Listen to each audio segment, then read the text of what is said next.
नमस्कार. आज मी व्हन्नाळी ह्या गावी आलेलो आहे. तर इथं वैभव वाडकर म्हणून जे आपले जुने शेतकरी आहेत, ते आपल्याकडून गेली बरेच 2020पासून आपली टेक्नॉलॉजी वापरतात. तर आत्ता त्यांना आपण ऑल इन वन ह्या कंपनीचे ह्या ऊसासाठी टॉनिक दिले होते. तर त्याचा काय रिझल्ट आला हे आपण त्यांच्याकडूनच जाणून घेऊया. नमस्कार साहेब. नमस्कार. मला सांगा, तुमच्या हातात जे ऑल इन वन आहे हे तुम्ही ह्या ऊसाला किती दिवसापूर्वी वापरलं होतं?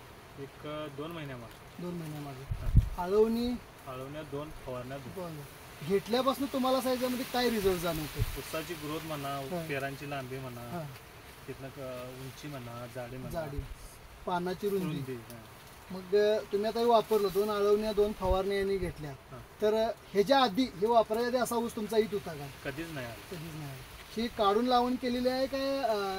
ह्याच्या आधी कुठला दुसरं दुसरं पीक होतं? सोयाबीन सोयाबीन होतं. सोयाबीन काढल्यानंतर तुम्ही इथं ही लावण केलेली आहे. तर हा प्लॉट आपला किती दिवसाचा आहे? हा साधारण 5 महिन्याचा. 5 महिन्याचा प्लॉट. किती गुंठ्याचा? तो 35 गुंठ आहे. 35 गुंठ्याचा. 35 गुंठ्यासाठी इथे यांनी ऑल इन वन ही आपली टेक्नॉलॉजी वापरली, त्या रिझल्टही त्यांना चांगला आला. तर तुमच्यासारख्या आणि काही शेतकरी आहेत, त्यांच्यासाठी तुम्ही काय सल्ला दिला आहे औषधाबद्दल? सर्व शेतकऱ्यांनी वापरावे अशी माझी इच्छा आहे. हां. 100% रिझल्ट आहे. चांगला. तर यांनी आपली ऑल इन वनला जी माहिती दिली त्याबद्दल मी यांचा पूर्णपणे आभारी आहे.